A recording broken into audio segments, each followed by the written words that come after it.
পেহেলগাম ঘটনার জেরে ভারত পাকিস্তান উত্তেজনায় ভূমিকা রাখতে এগিয়ে এসেছে ইরান। আয়াতুল্লাহ খামেনির ইরানের এই উদ্যোগকে স্বাগত জানিয়েছে পাকিস্তান। সেই সাথে সিন্ধুর পানি নিয়ে পাকিস্তান যে ভারতকে এক চুলো ছাড় দেবে না সে কথা ইরানকেও জানিয়ে দিয়েছেন শেহবাজ শরীফ। পাক প্রধানমন্ত্রী বলেছেন, পানিকে অস্ত্র হিসেবে ব্যবহার করা কোনোভাবেই মেনে নেওয়া হবে না। পাকিস্তান যে কোনো মূল্যে নিজের পানির অধিকার রক্ষা করবে। পাকিস্তান স্বাগত জানালেও চুপ ভারত।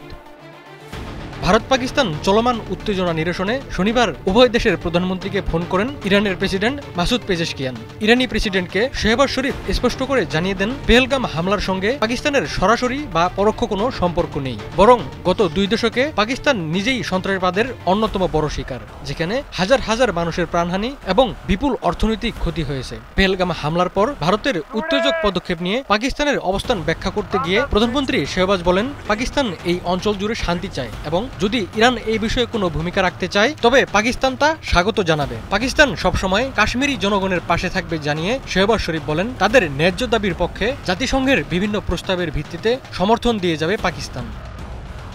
পেহেলগামের ঘটনায় ইরানের সহানুভূতির প্রশংসা করলেও পেজেশকিয়ানের মধ্যস্থতার উদ্যোগ নিয়ে স্পষ্ট কোনো মন্তব্য করেনি ভারত। দেশটির পররাষ্ট্র মন্ত্রণালয় যতটুকু বিবৃতি প্রচার করেছে তা চিরায়ত কূটনৈতিক ভাষ্যই বটে। ইরানকে নিয়ে ভারতের সাম্প্রতিক অভিজ্ঞতা ততটা সুখকর নয়। গত সেপ্টেম্বরে তেহরানে এক সমাবেশে আয়াতুল্লাহ খামেনি বলেছিলেন, গাজা মিয়ানমারের মতো ভারতেও মুসলিমরা দুর্দশার মধ্যে রয়েছে। খামেনির এমন মন্তব্য স্বাভাবিকভাবে নেয়নি গাজায় বর্বর গণহত্যা চালানো ইসরায়েলের বন্ধু ভারত। সে সময় ফুঁসে উঠে নয়াদিল্লি জানায় খামেনির মন্তব্য অগ্রহণযোগ্য।